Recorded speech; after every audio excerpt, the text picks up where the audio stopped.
नमस्कार मुलांनो, मुळे जाधव मॅथ्स क्लासेसमध्ये तुमचं स्वागत आहे.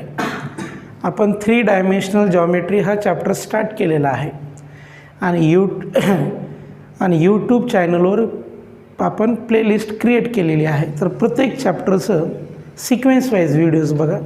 आज 3 डायमेन्शनल जॉमेट्रीचे आपण काही प्रॉब्लेम्स बघूया. बघा प्रॉब्लेम काय आहे. Find the measure of acute angle between the vectors whose direction ratios are 1, 2, 2 and -3, 6, 2. दोन व्हेक्टर्स दिलेले आहेत आणि दोन्ही व्हेक्टर्सचे डायरेक्शन रेशोज दिलेले आहेत आणि त्या व्हेक्टरच्या दरम्यानचा अँगल काढायचा आहे. ह्याचे फॉर्म्युले तर आपल्याला माहीत आहे. मग आपण लिहूया बघा. Direction ratios are. पहिला जो व्हेक्टर आहे त्याचे डायरेक्शन रेशोज आपण A1 इज इक्वल टू काय लिहूया 1, B1 is equal to 2, C1 is equal to 2. जे दुसरं आहे डायरेक्शन रेशोसाठी A2 is equal to -3, B2 is equal to 2, C2 is equal to 2. तर हे आपण डायरेक्शन रेशोज घेतलेत. पहिले direction ratio A1, B1, C1 आणि दुसऱ्याचे A2, B2, C2. तर अँगल बिटवीन टू व्हेक्टर्स काढायचं आहे आपल्याला. Angle between two vectors. आपल्याला ॲक्यूट अँगल विचारलेला आहे मुलांनो, म्हणून cos theta is equal to mod of A1 A2 plus B1 B2 plus C1 C2 upon root of A1 square B1 square C1 square into root of A2 square B2 square C2 square. मुलांना हा formula आहे आपला. जर दोन लाईनीचे आपल्याला काय दिलेले असते, दोन व्हेक्टरचे डायरेक्शन रेशोज दिलेले आहेत आणि जर दोघांच्या मदतला ॲक्यूट अँगल काढायचा असेल तर हा फॉर्म्युला यूज केला. माझा या फॉर्म्युल्यामध्ये व्हॅल्यूज ठेवतो. A1 आणि A2चं मल्टिप्लिकेशन म्हणजे दोघांचं मल्टिप्लिकेशन किती येईल मुलांना -3, B1 B2चं 12, C1 C2चं 4. ठीक आहे. Route of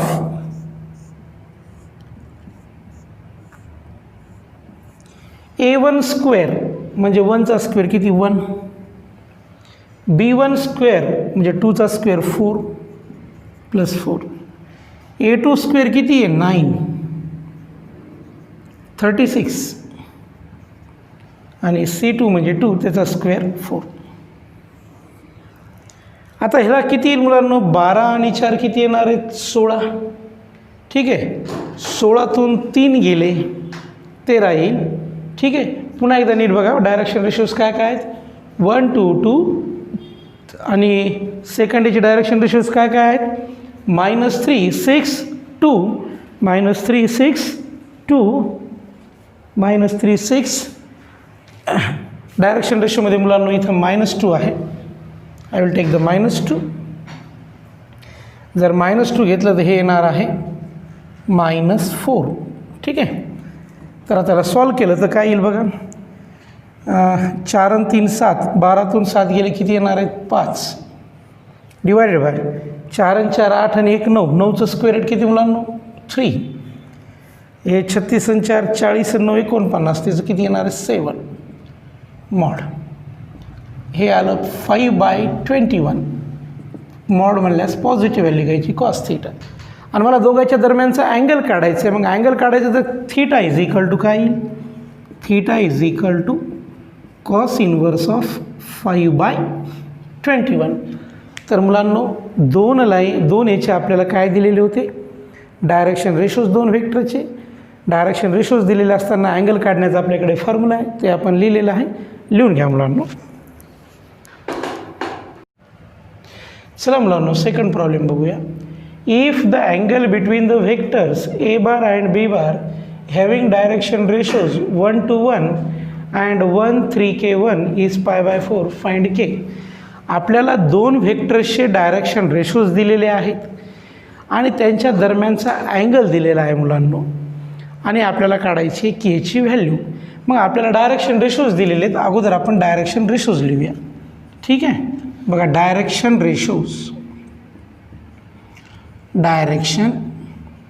ratios are A1 is equal to 1, B1 is equal to 2, C1 is equal to 1. दुसरं काय येईल, A2 is equal to 1, B2 is equal to 3K आणि C2 is equal to 1.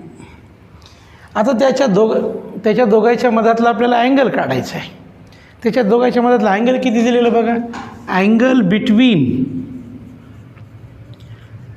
Between two vectors is theta is equal to काय दिलेलं आहे, π/4.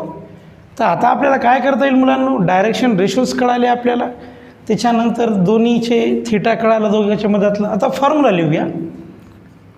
cos theta is equal to mod of A1 A2 plus B1 B2 plus C1 C2 root of A1 square B1 square C1 square dot root of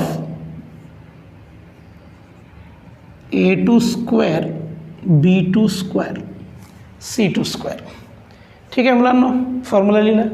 आता या फॉर्म्युल्यामध्ये आपल्याला सगळ्या किमती टाकायच्यात. बघा काय येतील किमती. A1 A2चा गुणाकार किती येणार आहे मुलांनो, 1. B1 B2चा गुणाकार 6K, C1 आणि C2चा गुणाकार 1. रूट ऑफ आपल्याला थीटाची व्हॅल्यू दिलेली आहे cos π/4. आता आपल्याला A1 स्क्वेअर म्हणजे 1चा स्क्वेअर 1, B1 स्क्वेअर 4 आणि C1 square is also 1 into root of A2 square 1 plus 9K square plus 1. आपण हे सर्व ठेवलं. ठीक आहे, तर आता इकडं बघा, इकडं कॅल्क्युलेशन करतो बाजूला मी. काय काय येतं बघा. cos π/4 ची व्हॅल्यू आहे मुलांना 1/√2 इज इक्वल टू, हे येणार आहे 2 प्लस 6K मॉडमध्ये घेतलं, रूट ऑफ हे 6 इंटू रूट ऑफ, ह्याला जर सोडवलं तर ते किती येणार आहे 2 प्लस 9K स्क्वेअर. आता केची व्हॅल्यू काढण्यासाठी आपल्याला सिम्पल अल्जेब्रा यूज करायचा आहे. रूट कॅन्सल करण्यासाठी आपण काय घेतो नेहमी, square. Taking square on both sides, taking square on both sides. दोन्ही साईड्स आपल्याला स्क्वेअर घ्यायचे. जर दोन्ही साईडचं स्क्वेअर घेतलं तर 1चं स्क्वेअर किती मुलांना 1, √2चा square 2, 2 plus 6K whole square. आता स्क्वेअर रूटचा जर स्क्वेअर केला मुलांना तर स्क्वेअर रूट राहत नाही, काय राहील 6 in bracket 2 plus 9K square. तर आपण काय काय कॅन्सल करू शकतो बघा, बेक बे बेत्रिक 6, बेत्रिक 6. आता क्रॉस मल्टिप्लिकेशन करूया, हे याला मल्टिप्लाय करू. आता 3 मल्टिप्लाय केल्यास किती येणार 6, 9 त्रिक 27K square is equal to, आता यानं जर याला मल्टिप्लाय केलं तर आपल्याला 2 प्लस 6K होल स्क्वेअरचा स्क्वेअर करायचा आहे. 2चा स्क्वेअर किती मुलांना 4. आता कोणता फॉर्म्युला वापरणार आहोत आपण, A plus B whole square. A plus B whole स्क्वेअरचा फॉर्म्युला काय, A square plus 2AB plus B square. मग या ठिकाणी 2AB काय येईल, 6 2 12, 24K 36K स्क्वेअर. आता ह्याला आपण सॉल्व करूया मुलांनो. काय येईल बघा, हे 36K square minus 27K square plus 24K plus 6, इकडे गेल्यास काय होईल मुलांनो -6 आणि 4 - 6 किती येईल मुलांनो -2. इकडे काय राहिलं 0. आता हे जर सॉल्व केलं आपण 9K स्क्वेअर -24k -2 = 0. आता ह्याचे फॅक्टर नॅचरल नंबर नाही आहेत मुलांनो. आता हे आपण 10वीचा जो फॉर्म्युला मेथड वापरायचो ते वापरून करणार आहोत. इतकं लिहून घ्या मुलांनो. मुलांनो आता आपण हे आपल्याला क्वाड्रॅटिक इक्वेशन भेटलेलं आहे, त्याचे डायरेक्ट फॅक्टर्स भेटत नाहीत. आपण फॉर्म्युला मेथडनं सोडवू. a = 9, b = -24, c = -2. आपल्याला व्हॅल्यू काढायची आहे मुलांनो b² - 4ac. तर हे येईल -24² -4, a ची व्हॅल्यू 9, c ची व्हॅल्यू -2. 24² येतो मुलांनो 576, minus into minus plus, this will be the 72. आणि हे ॲडिशन येईल बघा 8, 4, 5. ठीक आहे, 548 ही आपली आली बघा ॲडिशन. दोघांची जर केली बेरीज तर 648 किती आलं मुलांनो 648. आता k = काय फॉर्म्युला वापरणार आपण -b ± (b² - 4ac) / 2a. k = b ची व्हॅल्यू ऑलरेडी मायनस आहे तर ती काय होईल +24 ± (b² - 4ac) ची व्हॅल्यू किती -648. तर ह्याला मी काय करू शकतो मुलांनो, जर ह्याला मी 4 डिवाइड केलं, 4 × 1 = 4, 4 × 6 = आणि 4 × 2 = 4, त्याची मी फोड केली अपॉन 2 × याची व्हॅल्यू किती आहे मुलांनो 9. ठीक आहे, आता आपण बाजूला सोडूया. तर k = 24 ± 4चं स्क्वेअर रूट येईल मुलांनो बाहेर 2. 162ला लिहिता येते 81 × 2.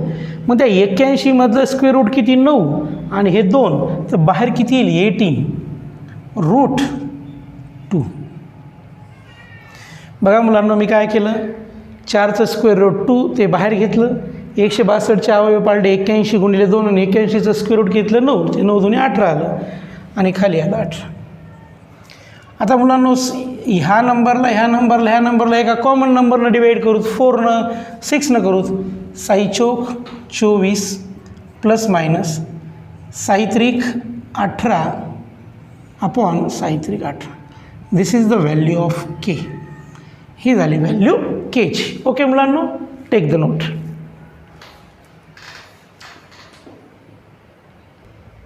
हां, थर्ड प्रॉब्लेम बघा. Show that the vectors AB bar is perpendicular to CD bar. AB bar हे CD बारला आपल्याला परपेंडिक्युलर दाखवायचं आहे. मग आपण काय करणार मुलांनो, डायरेक्शन रेशो AB बारचे काढूया आणि CD बारचे काढूया. आपल्याला जे जे दिले ते अगोदर लिहून घेऊया. A 3, 4, -2 याला म्हणूया x1, y1, z1.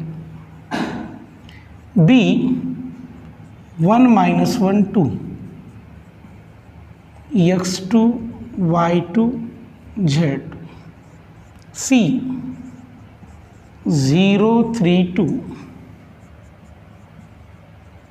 x3, y3, z3. D 3, 5, 6 x4, y4, z4. ठीक आहे मुलांना, आपण प्रत्येकाचे ABCD लिहून टाकलं. आता आपण डायरेक्शन रेशो काढूया AB बारची. Direction ratios of AB bar. Direction ratio कसे काढणार मुलांना, आपण पॉईंट्स दिलेले आहेत ABचे. मग आता डायरेक्शन रेशो A1 कसा काढणार, x2 - x1. x2 किती आहे मुलांना 1, 1 - 3 इज -2. B1 काय येईल मुलांना y2 - y1. What is the y2 ची व्हॅल्यू आहे -1, -4 that is equal to -5. C1 काय येणार मुलांना Z2 मायनस Z1. फॉर्म्युला आपण ऑलरेडी पाहिलेला आहे. x2 minus x1, y2 minus y1, Z2 minus Z1. What is the Z2? Look at Z2 आहे 2. हे ऑलरेडी मायनस आहे तर प्लस होऊन बसेल, दॅट इज इक्वल टू 4. तर मुलांना आपण डायरेक्शन रेशोज कशाचे काढले आपण? ए बीचे. आता आपण डायरेक्शन रेशो काढूया सी डीचे. Direction ratios of C D bar. तर direction ratio of C D, C आणि डी. सी डीचं काढायचं, मग काय करणार मी? x4 minus x3, y4 minus y3, Z4 minus Z3. मग या ठिकाणी A2 लिहूया, x4 minus x3, B2 y4 minus y3, C2 Z4 minus Z3. Subtraction बघा मुलांना, 3 मायनस 0, नंतर 5 मायनस 3, नंतर 6 मायनस 2. जर ह्याला सॉल्व केलं, हे 3, हे 2 आणि हे 4. ठीक आहे मुलांना, आपण डायरेक्शन रेशो कशाचे काढले? ए बी बारचे आणि सी डी बारचे. आता हे आपल्याला परपेंडिक्युलर दाखवायचं. तर परपेंडिक्युलर दाखवायचं म्हटल्यावर काय करावं लागणार आपल्याला?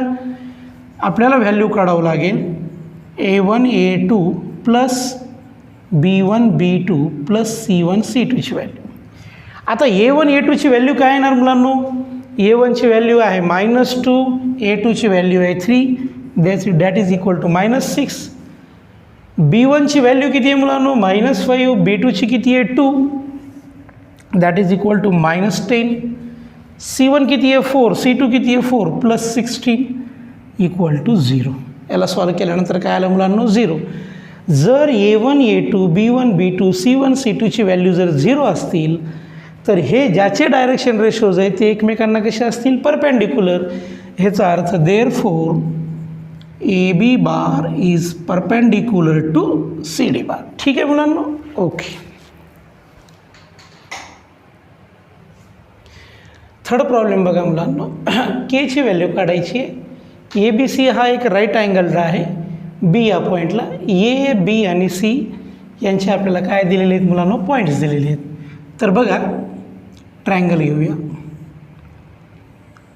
हा ट्रायंगल ए बी सी, या ठिकाणी राईट अँगल आहे. राईट अँगल कोणत्या पॉईंटला सांगितलेला आहे? बी. मग या ठिकाणी बी घेऊया, या ठिकाणी ए आणि या ठिकाणी सी. इथं कोण कोणाशी परपेंडिक्युलर आहे? A B is perpendicular to B C. तर ए बघा 5 6 4, बी पॉईंट 4 4 1, सी पॉईंट आहे 8 2 के. ह्याला म्हणूया x1 y1 z1, x2 y2 z2, x3 y3 z3. ठीक आहे. आता कोण कोणासोबत परपेंडिक्युलर आहे? ए बी हा बी सी सोबत परपेंडिक्युलर आहे. मग अगोदर आपण डायरेक्शन रेशो ए बीचे काढूया आणि नंतर आपण बी सीचे काढूया. डायरेक्शन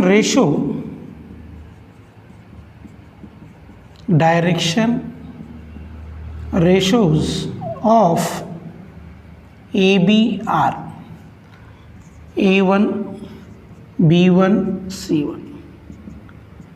A1 काय येईल मुलांनो? ए बी म्हणल्यास बी मधून ए मायनस करा, x2 minus x1, y2 minus y1, z2 minus z1. Subtraction काय येईल बघा, x2 मायनस x1 म्हणजे 4 मायनस 5, 4 मायनस 6, 1 मायनस 4. हे यायला आहे -1, -2, -3. आपण डायरेक्शन रेशो कशाची काढली मुलांनो? ए बीची.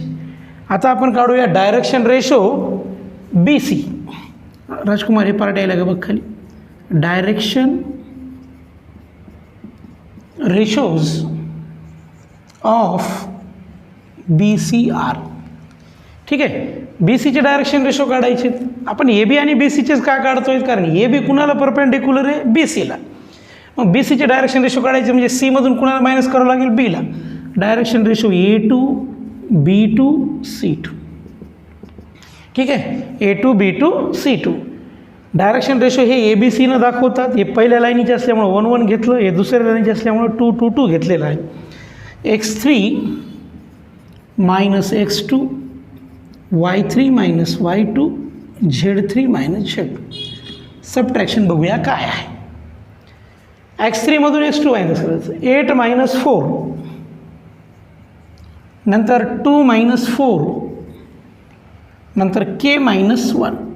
जर ह्याला सॉल्व केलं मुलांना हे 4 येईल, हे -2 येईल, k minus 1 as it is राहील. आता इथं लिहितो मुलांना. ए बी कुणाला परपेंडिक्युलर आहे, बी सीला. मग आपण त्यांनी दिलेलं आहे since A B is perpendicular to B C. जर हे दोघंजणं एकमेकाला परपेंडिक्युलर असतील तर यांच्या डायरेक्शन रेशोचं मल्टिप्लिकेशनचे ॲडिशन किती येईल मुलांनो, 0. म्हणजे A1 A2 plus B1 B2 plus C1 C2 equal to 0. हा फॉर्म्युला आहे मुलांनो. परपेंडिक्युलर असल्यास 0 घ्यायचं. आता A1ची व्हॅल्यू किती आहे मुलांनो, -1. A2ची व्हॅल्यू किती आहे, 4. म्हणजे हे आलं -4. हे -2 आणि हे -2 म्हणजे हे आलं +4. नंतर C1 C2ची व्हॅल्यू हे -3 in bracket k -1 equal to 0. -4 +4 cancel झालं मुलांना, -3 k -1 इक्वल टू 0. -3 मल्टिप्लायमध्ये इकडे गेल्यास डिवाईडमध्ये येईल, म्हणजे k -1 इक्वल टू 0. तर k इज इक्वल टू किती आलं मुलांना, 1. फक्त एकमेव लक्षात ठेवायचं, जर परपेंडिक्युलर असेल तर A1 A2 B1 B2 C1 C2ची value काय येईल, 0. ओके, ठीक. क्वेश्चन नंबर 5 बघा मुलांना. Find x if triangle ABC is right angle right A where A 4 2 3 B आणि C. आता सारखाच प्रॉब्लेम आहे मुलांना, सेम. परंतु या ठिकाणी राईट अँगल कुठं सांगितलेलं मुलांना, ए जवळ. तिथं आपल्याला काय घ्यावं लागेल, ए. इथं आपण घेऊया B, इथं घेऊया C. आता ए पॉईंट तिचे कोऑर्डिनेट्स दिलेले आहेत 4 2 3. ह्याला आपण म्हणूया x1 y1 z1. नंतर घ्या B पॉईंट्स 3 1 8. ह्याला x2 y2 z2. Point C दिलेला आहे x -1 2. याला म्हणूया x3 y3 z3. ठीक आहे म्हणून x3 y3 z3 घेतलेलं आहे. आता कुणाकुणाचे डायरेक्शन रेशो काढायचे ते लक्ष द्या. BA कुणाला परपेंडिक्युलर आहे, ACला. मग ह्याचे आपल्याला डायरेक्शन रेशो काढायचे. तर बघा, डायरेक्शन रेशोज ऑफ ABR म्हणजे बीमधून A मायनस करायचा, A1 किती येणार, x2 - x1. बीमधून A मायनस करत आहोत. B1 is y2 - y1. C1 x3 - y3 sorry z3 - z3. x2 y2 y1 z2 - z1. तर हे येईल म्हणा 3 - 4 1 - 2 8 - 3. कॅल्क्युलेशन -1 -1 5. आपण डायरेक्शन रेशो कशाचे काढले, ए बीचे. आता आपण काढणार होतो डायरेक्शन रेशो कशाचे मुलांनो, AC. Direction ratio of AC. Direction ratios of ACR. आता डायरेक्शन रेशो ABCनं दाखवतात. A2 इज काय येईल, ए मधून AC म्हणल्या C मधून A मायनस करा. x3 - x1. B2 काय येईल मुलांनो, y3 - y1 आणि C2 किती येईल, z3 - z1. C2 किती येईल मुलांनो, z3 - z1. ओके. आता मुलांनो x3ची व्हॅल्यू काय आहे आपण बघूया. What is the value of x3, x -4. त्याच्यानंतर -1 - 2. त्याच्यानंतर 2 - 3. After the simplification I will get -3 -1. आपण डायरेक्शन रेशो कसे काढले, ए बी आणि ए सीचे काढले. आता बघा मुलांनो, ह्या दोन्ही लाईनी एकमेकाला कशा आहेत, परपेंडिक्युलर आहेत. मग आपण since A B is perpendicular to A C, जर ए बी हे ए सीला परपेंडिक्युलर असेल तर आपण ह्याला असं लिहू शकतो A1 A2 B1 B2 C1 C2 equal to 0. आता A1ची व्हॅल्यू किती आहे मुलांनो, -1 आणि हे x -4, तर ते किती येईल मल्टिप्लिकेशन केल्यास, -x + 4. B1 B2ची जर मल्टिप्लिकेशन, तर B1ची व्हॅल्यू -1 हे -3, दॅट विल बी द +3 आणि हे येणार आहे -5 इक्वल टू 0. तर -x 4 आणि 3 7 हे +2 equal to 0, -x is equal to -2, तर x इज इक्वल टू किती आलं मुलांनो, 2. ठीक आहे मुलांनो, नोट करून घ्या.